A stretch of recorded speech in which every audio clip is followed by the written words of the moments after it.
Story RH, le podcast RH qui ne vous raconte pas d'histoire. Bienvenue à toutes, bienvenue à tous. No, I'm not a writer. Okay. Dans cet épisode, nous allons évoquer les enjeux d'ordre humain que pose la question de la transformation des entreprises.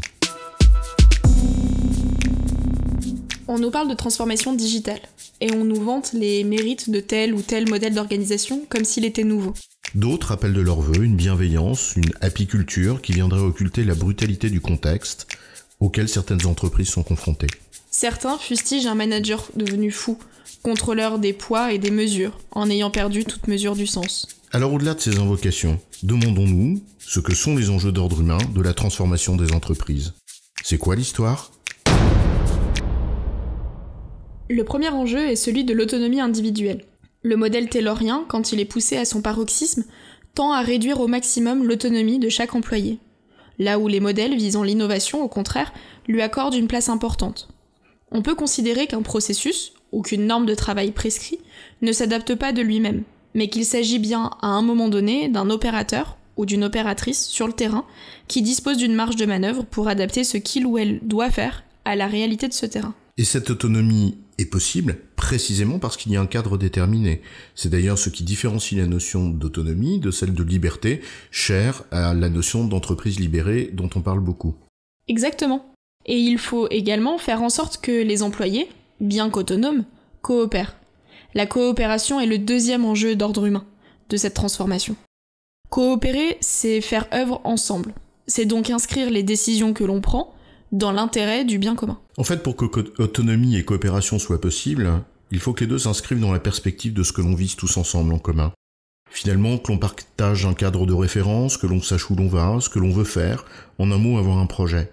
Et ce projet est également guidé par un habitus, c'est-à-dire des manières de travailler, des façons de faire, des valeurs, en d'autres termes, une culture d'entreprise. Et la culture d'entreprise constitue précisément notre troisième enjeu. Partager une même culture, en revanche, ne suffit pas. Il est nécessaire que chacun et chacune s'investisse pour l'intérêt de ce bien commun. Et c'est ce qu'on appelle finalement l'engagement. C'est ce qui va constituer notre quatrième enjeu.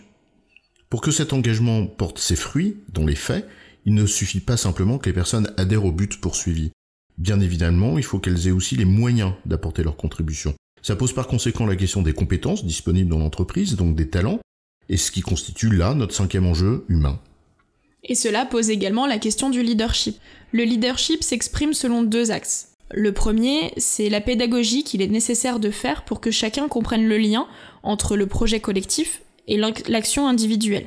Le second, qui ne concerne pas seulement ceux qui encadrent, mais finalement tous les collaborateurs de l'entreprise, s'apparente à un comportement exemplaire au regard de ce qu'est cet intérêt du bien commun et des valeurs. C'est ce que Mintzberg appelle le communityship.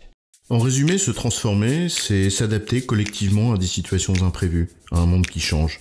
Ceci repose sur un minimum d'autonomie de chacun, et cette autonomie s'inscrit dans une perspective de coopération pour l'intérêt du bien commun, dans un cadre de référence qui est celui de la culture d'entreprise. Pour cela, il faut à la fois le vouloir, c'est l'engagement, et le pouvoir, c'est la question des talents. Mais il faut aussi comprendre le lien entre sa marge de manœuvre et le but collectif que l'on poursuit.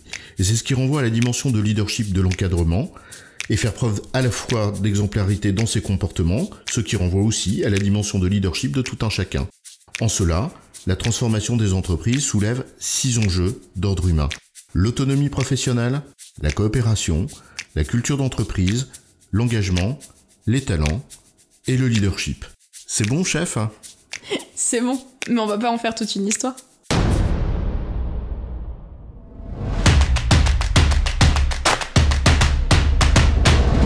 Story RH, le podcast RH qui ne vous raconte pas d'histoire. Retrouvez tous les épisodes sur storyrh.fr.